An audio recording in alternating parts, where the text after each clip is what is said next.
Lin, awas Lin.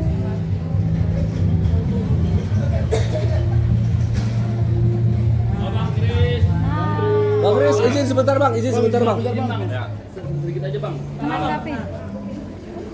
Apa nih? Gugatan Nanggapin apa? dimasukkan oleh Ruben kemarin tanggal 30 menanggapi Seperti apa, Bang? Tanggal 1 Ya, bang, tanggal tanggal 1. satu. Oke, kami menanggapi hal tersebut dengan positif ya. Karena seperti yang kami sampaikan juga sebelumnya di press con kami dan wawancara sebelumnya bahwa memang kami mengimbau untuk mari kita sama-sama menjaga ruang digital yang kondusif. Demi siapa? Demi anak-anak. Maka dengan demikian kami juga menyarankan apabila memang ada hak Ruben untuk menggugat, silakan diajukan kepada pengadilan, kepada forum yang tepat, bukan dengan gembar-gembor di media seperti itu yang kemudian dampaknya akan kepada anak-anak. Maka dengan masuknya gugatan ini kami menanggapi positif. Ini kan memasukkan nama veteran juga di dalam gugatannya bang. 2 anak dan Ya, itu nanti kita bahas di persidangan lah, di pokok perkara lah. Tapi Bang, ini kan mengajukan gugatan sebelum pertemuan dilaksanakan, mungkin seperti apa? Ya, jadi ini mulai rame lagi ya. Prinsipnya ginilah, kita nggak mau berbalas pantun di media. Sekali lagi saya mohon maaf ya kepada rekan-rekan. Kami akan irit bicara, tetapi prinsipnya kami senang permasalahan ini ada jalurnya, ya. Tidak saling berbalas pantun di media yang mana nanti kepentingan anak akan dirugikan, ya. Jadi memang kita sudah cek juga di Pengadilan Negeri Jakarta Selatan, memang sudah ada pendaftaran gugatan hak asuh dari klien Bang Minola ya, dari Ruben Onsu. Ya, jadi kami akan pelajari dulu, memang kami belum lihat juga apa isi gugatannya, tetapi terkait hak asuh. Nah, kami memang menunggu momen ini. Kenapa? Karena dengan gugatan di pengadilan, maka kami juga akan membuka semua hal yang belum pernah kami sampaikan di media akan kami sampaikan. Yang mana yang kami sampaikan adalah fakta dari awal pernikahan sampai dengan akhir pernikahan. Ya, Bang Minola akan membela kliennya, membuat bahwa kliennya layak untuk mendapatkan hak asuh. Kami sebagai kuasanya Bang Bu Sarwendah juga akan mempertahankan bahwa klien kami adalah yang paling berhak atas hak asuh. Ya, jadi kami hormati apa yang dilakukan oleh Bang Minola, tetapi sekali lagi kami sebenarnya ada kekecewaan yang mana pada tanggal 11 sebenarnya sudah kita jadwalkan untuk bertemu. Ya, tetapi tanggal 11 ini belum terlaksana, sudah ada gugatan. Ya, kami menghormati, tetapi kami lucu aja. Ya, kita mau duduk sama-sama dulu, belum pada hari hanya tiba-tiba sudah ada gugatan. Sehingga kemungkinan, sekali lagi ya saya garis bawahi, kemungkinan pertemuan itu akan batal. Saya sudah sampaikan juga di media online juga ya, bahwa kemungkinan akan batal. Kenapa? Ya, kami jujur aja, kami bingung. Ya, Bang Minola selalu bilang logikanya di mana gitu. Nah, sekarang kami juga tanya logikanya di mana. Pada saat kami mau duduk bersama, tiba-tiba ada gugatan. Dia sudah sepakat mau duduk tanggal 11 tapi ada gugatan. Sehingga kemungkinan besar itu akan batal. Tapi batalnya itu bukan berarti kami tidak akan berkomunikasi. Kami akan berkomunikasi lagi. Apakah kita akan lanjutkan yang terkait tanggal 11 atau kita menunggu mediasi dari pengadilan. Ya, jadi kan dalam proses gugatan ini ada yang namanya mediasi. Ya, nah itu apakah kita akan menggunakan jalur itu ya kita lihat. Tapi sekali lagi gugatannya belum kita terima, faktanya seperti apa kita belum tahu. Yang pasti kami akan pertahankan anak-anak tetap akan berada, hak asuhnya tetap akan berada di klien kami. Ya. Kalau itu menurut tanggapan saya sendiri dengan ada gugatan ini seperti apa, Pak? Ya, itu tadi yang kami sudah sampaikan, kami menanggapi positif. Kenapa? Karena apa yang kami sarankan, apa yang kami himbau, supaya kita sama-sama menjaga ruang digital yang kondusif demi kepentingan anak-anak. Lalu kemudian ya ada gugatan ini, ya kami menyambut baik. Tapi ada kekecewaan juga dari pihak S. Ya, itu kecewaannya karena pertemuan tanggal 11 itulah yang tadi Bang Chris sudah jelaskan. Maka kalau misalkan kita sudah mengundang dan memang sampai tanggal 1 kemarin cuma kami masih menunggu gitu konfirmasi dari pihak RO dan kuasa hukumnya. Namun ketika masuk gugatan ya itu tadi yang kita sudah sampaikan, kemungkinan akan batal pertemuan tersebut. Bang, ini kan berarti saat ini belum ada komunikasi lebih lanjut kepada pihak Ruben Onsu. Kami lihat dulu nanti ya perkembangannya. Yang pasti dengan adanya gugatan kita coba sharing lah ya. Kalau kita lagi mau atur mengenai duduk bersama, lalu tiba-tiba sebelum tanggal hari H sudah ada gugatan, kan lucu ya. Biasanya orang pertemuan dulu, apabila pertemuan itu tidak ada titik temu, baru salah satu bisa mengajukan gugatan karena tidak puas, karena tidak ada titik temu. Ini pertemuannya belum, tapi sudah melakukan gugatan. Artinya kami juga ya tidak akan juga memaksakan lagi untuk pertemuan itu. Ya, kami akan diskusi dengan klien. Kemungkinan besar tanggal 11 tidak bisa. Karena apa alasannya? Karena memang sudah ada gugatan.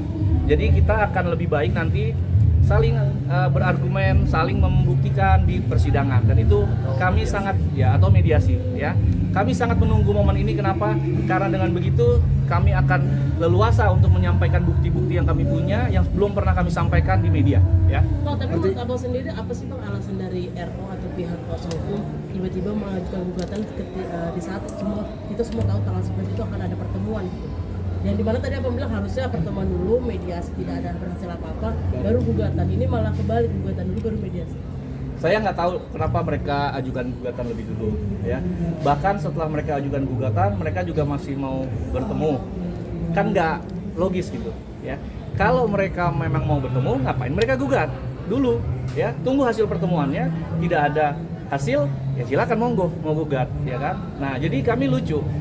Tapi kami hormati lah ya, abang saya, Bang Minola, ya monggo aja, tapi ya kami kan juga punya hak. Dengan begitu kami juga bisa jadi kemungkinan tidak kami laksanakan untuk pertemuan tanggal 11 karena apa ya? Ngapain? Nanti juga dalam proses di pengadilan gugatan awalnya kan akan ada mediasi juga. Ya, malah di situ ada pihak ketiga yang bisa menjadi pihak yang mungkin mendengar kedua belah pihak ya, bisa menjadi hakim mediator kan. Bang, tadi Abang sempat bilang juga, saya sebagai kuasa hukum S berhak meyakinkan kalau misalnya S adalah yang untuk mengurus anak-anak. Sedangkan kalau dari pihak RO sendiri sering dikatakan eksploitasi anak lah, inilah itulah, makanya mungkin itu menjadi salah satu gugatan juga sebenarnya dengan adanya dugaan eksploitasi anak. Iya, itu nanti mungkin kita bahas setelah kita lihat gugatannya. Kita belum lihat gugatannya, relasinya juga belum sampai kepada kami atau klien kami, maka kami tidak bisa lebih jauh bicara soal itu. Cuman satu yang perlu saya garis bawahi adalah Akta Kesepakatan 39 ini mengatur beberapa hal, diantaranya pertemuan. Tapi pertemuannya hari apa, di mana, kapan, itu kan belum diatur. Itu makanya kita mau bahas itu di pertemuan sebenarnya. Tapi karena memang gugatan ini sudah masuk, ya sudah, nanti kita bahas saja pada saat mediasi. Seperti itu. Berarti akan memperlihatkan full fakta di persidangan ya Bang ya? Ya, kami akan sampaikan fakta-fakta, bukti-bukti yang belum pernah kami sampaikan di media. Ya, yang pasti kami pengen semua kondusif ya, artinya ini jalan yang tepat, tidak perlu kita berbalas pantun di media karena untuk menjaga kepentingan anak-anak. Ya, hanya kepentingan anak yang kita jaga. Dan kalau ditanya seberapa siap kami sebagai lawyernya Sarwenda untuk gugatan ini, kami sampaikan kami sangat siap. Kenapa? Karena ini yang kami tunggu ya. Jadi bukan kita memframing orang atau bukan kita melakukan penggiringan opini, tetapi kita saling membuktikan di persidangan nanti yang tujuannya adalah untuk memberikan sebuah kebenaran, mencari sebuah kebenaran, tidak lagi menjadi apa ya, framing dan apa ya, ini media sosial lah ya, Berdampak buat negatif. ya. Berarti nggak ada. Si Wendanya sendiri gimana Bang? Apakah sudah pada saat mendengar gugatan ini Sedikit agak terkejut. kecewa gak si Wenda sendiri? Iya, pada dasarnya klien kami memang sudah siap kok, dari sebelumnya juga sudah siap, karena seperti yang sudah kita juga jelaskan bahwa klien kami ini seorang ibu yang mau melakukan apapun demi anak-anaknya, berjuang bahkan memberikan nafkah, mencari pekerjaan untuk anak-anaknya sampai saat ini. Jadi kalau ditanya klien kami sudah siap, kami rasa klien kami siap. Tapi agak sedikit terkejut nggak pas mendengar digugat gitu? Kalau terkejut sebenarnya begini, kan kita memang dengan itikat baik kita melakukan mengirimkan undangan untuk membicarakan hal-hal yang memang belum clear di Akta 39. Nah, ini yang perlu kami garis bawahi. Banyak pihak-pihak yang kemudian memberikan statement baik itu di TV swasta atau di media online menyatakan bahwa hak asuh anak ini sudah diatur di putusan pengadilan pada saat perceraian. Itu hal yang salah. Itu hal yang salah karena tidak diatur di dalam putusan pengadilan pada saat perceraian dulu. Jadi itu semua ada di mana? Ada di akta kesepakatan yang sudah dibuat sebelum perceraian itu diputus oleh pengadilan. Bang, berarti bisa dibilang pihaknya sendiri belum mengetahui apa isi gugatan dari... Belum, kita belum terima. Bang, tadi kan kita wawancara Humas ya Bang terkait ini, karena gugatan salah satu poinnya kan adalah sulit bertemu anak. Salah satu poin untuk mengambil hak asuh anak. Nah, mungkin gimana tanggapannya Bang? Gini, dari semua wawancara yang pernah saya sampaikan, pertama bahwa sampai detik ini kami juga masih bingung ya terkait soal mempersulit anak. Saya cuma selalu bilang ke Bang Minola, Bang, tunjukkan satu hal di mana mempersulit anaknya, mempersulit bertemu anaknya ya. Jadi di mana kejadian klien Bang Minola ini dipersulit untuk bertemu anaknya. Yang pasti yang kami ketahui bahwa klien Bang Minola ini tidak pernah datang ke rumah untuk meminta anaknya, belum pernah untuk bertemu ya. WA juga kalau nggak salah itu akhir tahun lalu, nggak lama berapa bulan kemudian itu pun anaknya nggak bales, lalu nggak pernah WA lagi ya. Sehingga apa? Sehingga menurut saya komunikasi antara orang tuanya ini belum pas. Makanya saya selalu bilang, coba deh sama orang tua tuh komunikasi dengan baik deh ya, supaya apa? Misalnya begini ya, dari klien Bang Minola WA ke klien kami, jadwal anak-anak yang kosong hari apa ya kan. Nah kalau itu udah dikasih datang, atau siapa yang nganter, siapa yang jemput, tinggal komunikasi aja. Nah komunikasi itu tidak ada, tiba-tiba dibilang klien kami mempersulit klien Bang Minola. Ini yang menurut saya kurang pas ya. Memang diatur dalam Akta 39 pertemuan 2-3 hari, tetapi hanya titik sampai di situ, belum diatur mengenai siapa yang menjemput, hari apa. Ini loh makanya kita ajak duduk bersama ya. Tetapi sebelum tanggal 11 ini muncul, tiba-tiba dia sudah mengajukan gugatan. Ya logikanya kan sederhana, orang menggugat itu apabila ada pertemuan, deadlock, lalu gugat. Ini belum ada pertemuan sudah gugat, ya buat apa lagi kami duduk ya kan. Sehingga kami, karena memang sudah dipilih proses hukum ini oleh Bang Minola, ya kami hormati, sehingga kami juga akan menggunakan jalur yang ada di persidangan nanti, yaitu mediasi pada tahap awal nanti. Nah itu aja kita hormati aja gitu. Jadi kemungkinan besar ya, sekali lagi kemungkinan besar masih bisa berubah, tetapi kemungkinan besar tanggal 11 gagal atau batal untuk dilakukan pertemuan. Oke Bang, Ya. terima kasih Bang untuk pihak Ruben Onsu sendiri. Silakan. Oke, prinsipnya semua yang dilakukan ini yang harus kita jaga adalah kepentingan anak.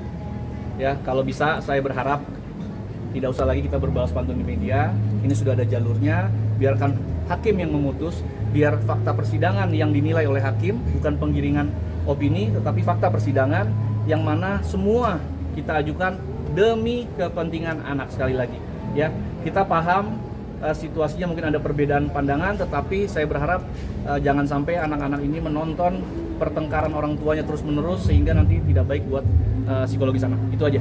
Oke, menegaskan Bang, berarti nggak ada pertemuan mediasi secara terbuka ya, walaupun pihak sebelah minta pertemuan lagi setelah ini? Tidak, saya rasa tidak, karena itu pun ditanggapi bahwa mau setuju ada pertemuan tapi tidak ada prinsipalnya, dalam arti tidak ada RO-nya gitu, jadi hanya kuasa hukumnya saja.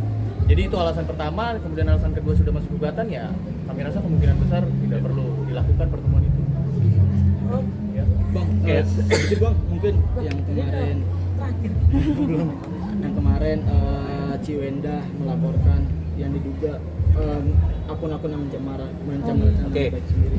Terkait hal itu, sekali lagi saya menghormati rekan sejawat kami Bang Korbi ya. Jadi sekarang sudah ada terkait dengan laporan Bu Sarwenda di Polres Selatan itu dipegang oleh Bang Korbi sama Bu Femi, lawyernya. Itu rekan kami juga ya. Silakan tanya ke dia, saya tidak mau offside untuk menyampaikan apa yang memang kewenangan dari beliau-beliau ya.